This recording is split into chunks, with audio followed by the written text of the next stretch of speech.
Good evening and welcome to this December 23rd edition of EastCast. I'm Jason Lynch with Lisa Taylor to bring you the news of the week. It looks like the seniors will be going to Florida after all. Well, at least the seniors who are involved with East music groups. The Madrigals, Bells of East, East Singers, Chanson, Wind Ensemble Orchestra, and Marching Band will be traveling to Orlando from May 20th to May 23rd. The trip, which was just announced last week, will include a competition with other schools' music groups and, of course, time at the Magic Kingdom, Epcot Center, Disney MGM Studios, and Wet n Wild. Last Friday night, East Yearbook staff held a fundraiser featuring piano virtuoso Helen Huang. Helen, who is only 10 years old, has performed with the Philadelphia Orchestra, the Philharmonic Orchestra of New York, and the Israeli Chamber Orchestra, among many other world-renowned orchestras. Helen performed selections from Bach, Mozart, Chopin, and Beethoven. Helen, who practices 5 hours a day to retain her remarkable talents, will next be playing with the California Symphony Orchestra. In the seemingly safe community of East, we have a feeling of security, that undeniable it can't happen to me feeling, which is hard to push away. If this feeling were always right, it would be wonderful, but unfortunately, it as often is not. Ethan Ross, a graduate of East, came back to school last week to prove this to us. A few years ago, Ethan found out the terrible news that he was HIV positive, and that yes, it could happen to him. Now every year, Mrs. Joan Salzer has Ethan and his mother come talk to her health classes about this miserable and deadly disease. Thanks, of course, to the Rosses for sharing this painful story with us. On Wednesday, December 16th, Dr. Vivone and his English 4 classes gave their annual holiday party for underprivileged children. The children were invited to come to East for the day, where they were greeted with characteristic holiday cheer. The children were delighted, and our students also had a wonderful time, knowing what joy they were bringing.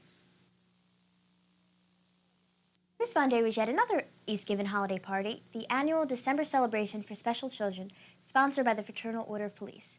This FOP party, as it is more commonly called, begins preparation early every year. All students who want to get involved stay after school and at night to make decorations for the huge party. Then, last Sunday, all students who were chosen to attend the party went to the Hyatt House to set up. There was a huge ballroom with student-created murals on the walls, tables with decorations and party favors, a Santa Claus room, and a room full of presents ready to be given to the eager children. When the party began on Monday, everyone was full of excitement, and no one could have had a better time. There was singing, dancing, games, and even a surprise visit from Santa himself. It was an unforgettable day for everyone. The East Winter Band concert was held last Thursday night. The Wind Ensemble started the evening with powerful renditions of music like dance episodes from the ballet Spartacus and Pagan Dances. Concert Band was next, performing Festival Overture, Discovery 1492, and March from Symphony No. 6. Symphonic Band followed with Seagate Overture, Carmen Suite, and A Fantasy of Carols. Finally, the concert and symphonic bands combined to perform Sleigh Ride. Congratulations to all the bands on fantastic performances, and if you didn't catch the concert, be sure to tune in to Cable 18 on January 6th. Last Tuesday morning, 5 East students and 5 West students met with members from the Board of Education for the appropriately titled Breakfast with the Board. The students talked with the board members about important issues such as testing days, the new religious observance policy, and the guidance department. East was represented by Lisa Schusterman, Neil Relosa, Lauren Bell, Rich Spector, and Leanne Atkins. Congratulations to the Passport 1992 staff. Similar to Demogorgon, except that all the stories and poems are written in foreign languages, Passport received 2 major awards from the American Scholastic Press Association.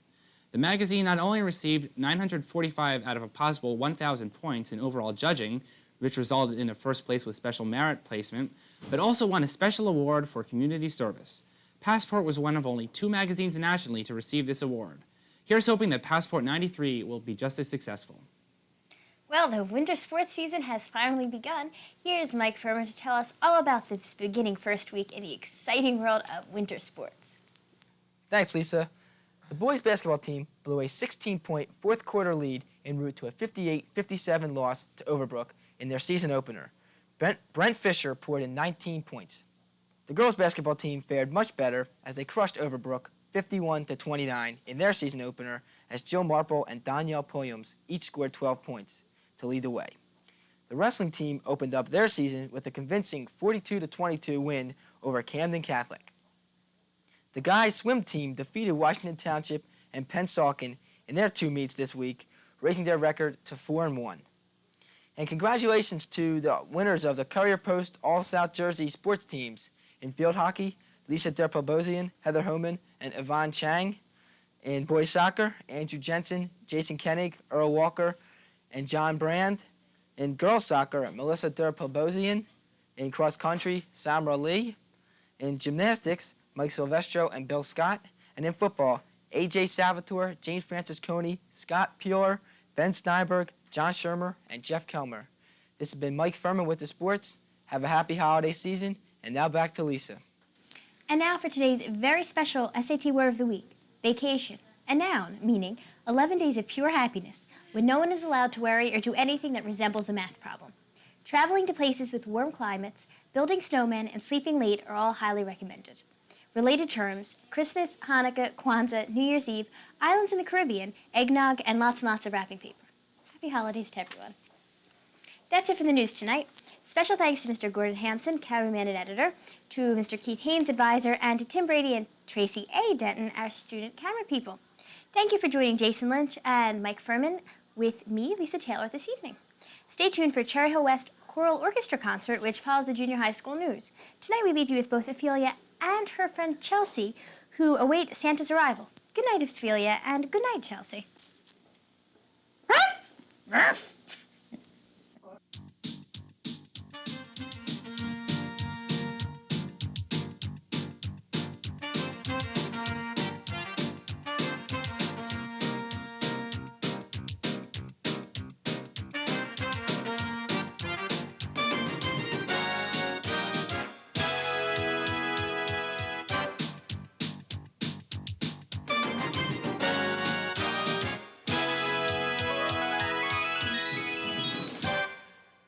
Good evening and welcome to the West Report. I'm Tyler Teichman. And I'm Dave Hanman. In the spirit of the holiday season, many West organizations have held charitable parties for less fortunate people. In an effort to bring the joy of the holiday spirit to some underprivileged children, 2 buses filled with West senior class government and African American club members visited St. Elizabeth's School in North Philadelphia to hold a special Christmas party this past Tuesday.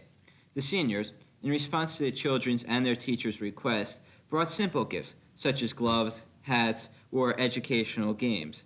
The seniors also put on a little Christmas play entitled What Happened to Santa, starring Senior Class Governor Deepal Doshi as Rudolph and Lieutenant Governor Brian Schmidt as Santa.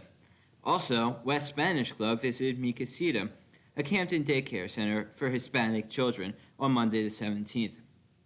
2 busloads of Spanish Club members, headed by advisor Ms. Teresita Lopez, handed out gifts to try to brighten up the holiday spirits of these children. Not only did they have gifts, but they also had a Santa Claus, Patrick Dunn, who took Christmas requests. And finally, on Monday, SGO representatives attended the Fraternal Order of Police banquet held at the Hyatt. The SGO representatives brought gifts and holiday cheer to these handicapped children. Yesterday, Tuesday, December 22nd, the Asian Culture Club and the World Affairs Club had a joint meeting to welcome and hear their guest speaker, the Honorable Ida K. Chen. Judge Chen currently serves on the Common Pleas Court of Philadelphia County in the Family Court Division. The first Asian American woman to serve on the Common Pleas Court, Judge Chen has had a long career of serving the public through the years in the capacities of judge, lawyer, lecturer, and concerned citizen for organizations such as the Philadelphia Lesbian and Gay Task Force, Volunteers for the Indigent Program, and even commissioner of the Philadelphia Commission on Human Relations. She lectures at both Temple and Cornell universities, and on her visit here to West, spoke on issues including human relations, Asian American culture, and answered questions about her experiences as a judge. The Purple Knights, Cherry Hill West's chess team, have managed to perpetuate this season's undefeated streak with a victory last Tuesday against Haddon Township. Previous victories have included Burlington City and Cherry Hill East. The defeat of Cherry Hill East marked the end of East's 7-year winning streak. Stars on the varsity team include Leon Novak, Dave Feldman, Wes Tudor, Rob Wagner, and last year's national unranked champion, David Hanman. And now, with the sports, is Dave Marica. In sports, the boys swim team beat Camden Catholic and tied Gloucester Catholic 90-90 last week. Ian Holmes, Chris Ergen, and Christian Amonte led the team with their individual victories. The team is off until the 6th of January when they'll swim against Washington Township. The girls' team beat Lenape 112-64. Jody Sanders won both the 200 IM and the 100 butterfly. Carolyn Thorpe won both the 50 free and the 100 free. Julietta Schoaf won the 100 breaststroke. Jen Russell was victorious in diving, and Laura Newman won the 500 freestyle. All three of West's relays also won. The team will return to action on January the 9th against Vineland. The boys' basketball team lost their opener to Washington Township 58-49. Anthony Succi led the team with 16 points, and forward Albert Ip added 10. The team plays Lenape this week, and then in the holiday tournament next Monday and Wednesday. Also participating in this tourney will be Abasagami, Overbrook, and Pensgrove. The highly touted girls' basketball team fell to highly ranked Washington Township 50-46 in an exciting game. Janaea Butler scored 19 points for West, which will play against Lenape and in the holiday tournament next week. The wrestling team got off to a 0-1 start with a loss to Paul VI. Chris Staniak, Brian Ulmer, and Todd Updike all won their respective matches for West. John Tisa also had a great match against last year's regional runner-up. The team will play Pennsauken and in the holiday tournament next week.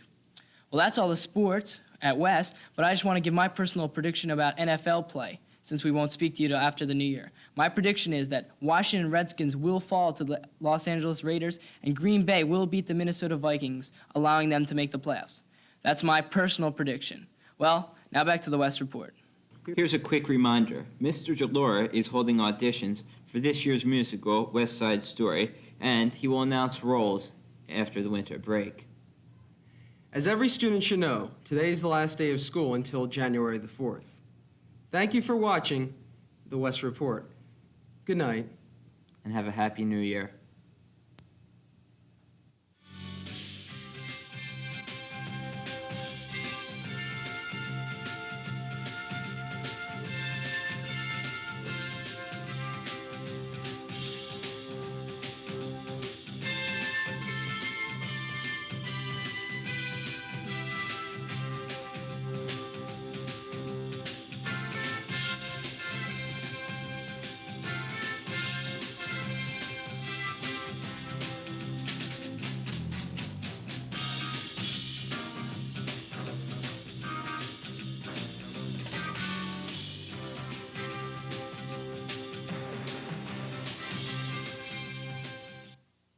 Hi, and welcome to Carusi News. I'm Karen Greenwald.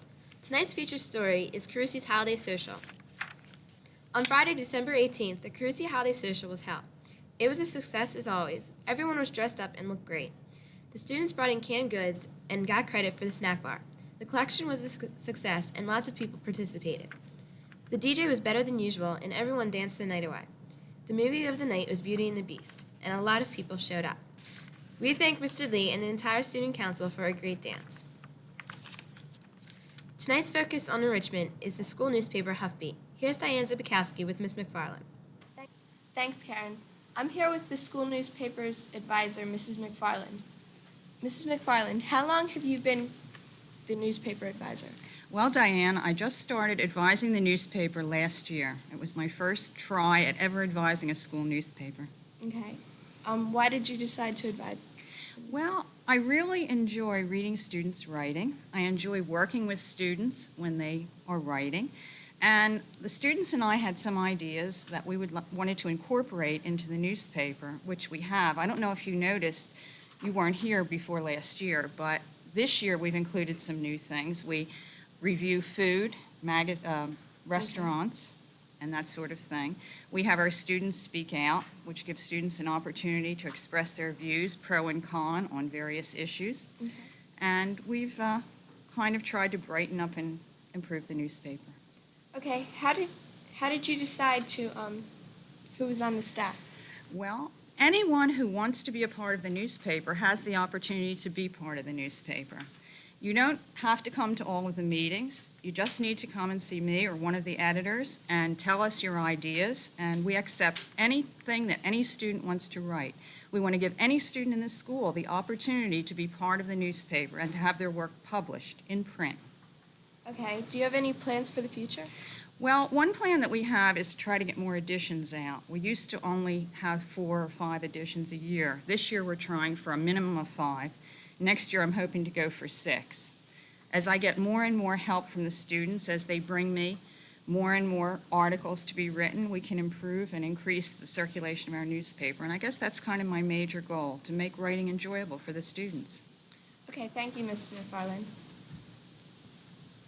Now we'll talk to a few of the editors from Hoofbeat. Phil, do you enjoy working on the newspaper staff? Yes, I get to express my opinions on subjects that interest me.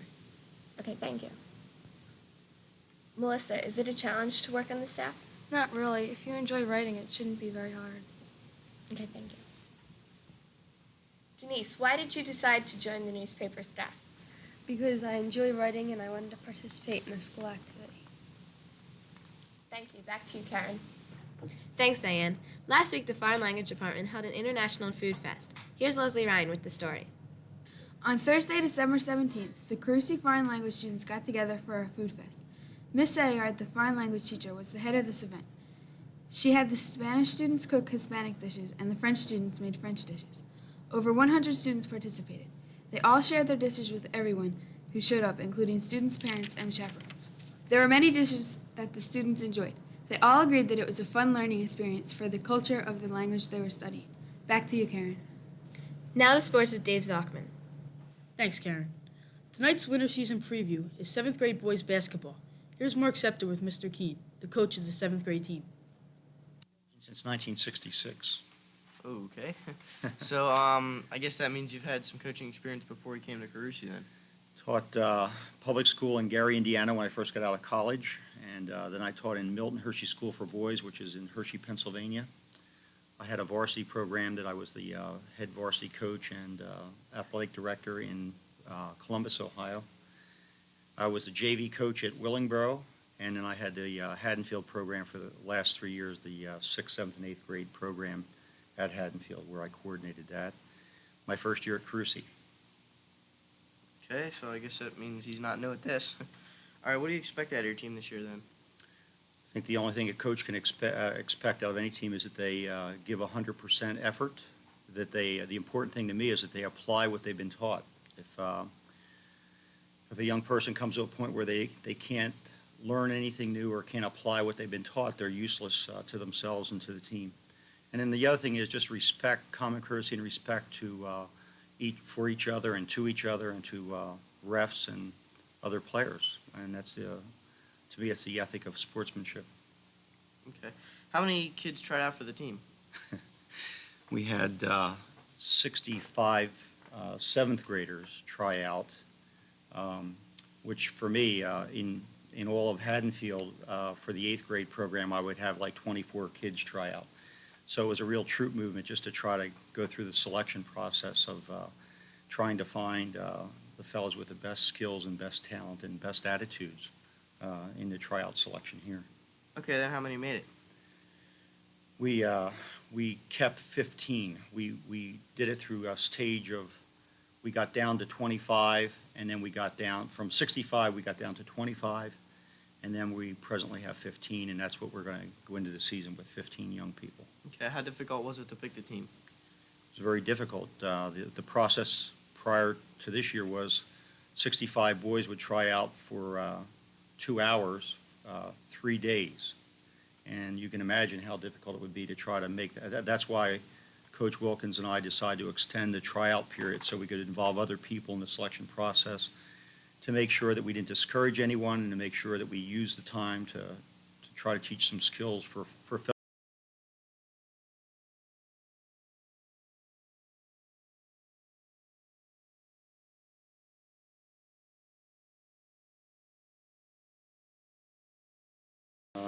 I encourage the fellows to prove me wrong. You know, I'm sure I've missed some fellows who have talent and who should have been on the team, but you have to make a decision, and we try to do the best we can. Okay, thank you, Mr. Keene. Back to you, Dave. Thank you. Thanks, Mark and Mr. Keene. On Tuesday, the 7th grade girls basketball team had a scrimmage versus Kingston School. Although the girls outmatched their opponents, they still played very well for the first time that many of them have played organized basketball. The team played tremendous defense in not allowing the ball to be passed inside and also not allowing Kingston to take a shot on the basket. The leading scorers were Colleen Murray, Tina Butler, Elaine Bedler, Jamie Elias, Joanne Hornstein, and Jessica Vernon. Great defense was played by Sarah Dunworth, Amy Gorman, Joy Alexander, Chanel Gersiglu, and Jackie Rispoli. The team's first regular season game is January 6th versus Chestnut Ridge Middle School away. Good luck, girls. Yesterday, the 8th grade boys basketball team won its first game by defeating Camden by the score of 48-26. Coach Wilkins said that the most valuable player was all of the team members. Everyone played great for their first game. Let's hope they play that way for the next 20 games. The next game will be against Chestnut Ridge at home on January 4th. The starting time for this game will be 4 p.m. If you plan to attend this game, you must have a ride home. You cannot take the late bus. The 7th grade team also won by defeating Camden by the score of 26-13. Carusi's wrestling team won their Tabernacle Wrestling Tournament by first defeating Tabernacle by the score of 47-46, then defeating Southampton for first place by the score of 50-38. Scoring victories for Carusi were Matt Alamy, Dave Happy McCattery, Lance Beck, Ben Albacetti, Jim Lupinetti, Brian Gismondi, Andrew Cunningham, Brian Duffy, Rich Norris, Jesse Palmer, Adam Winstrom. Also wrestling were Anthony DePaul, Jeff Webb, and Jared Frazier. Our first dual meet was yesterday against Southampton. We will have the results after the vacation. Now back to you, Karen. Thanks, Dave. We would like to thank Mr. Hanson, our cameraman, and Mr. Gross, our advisor. For the rest of the Carusi News staff, I'm Karen Greenwald. Good night. Happy holidays!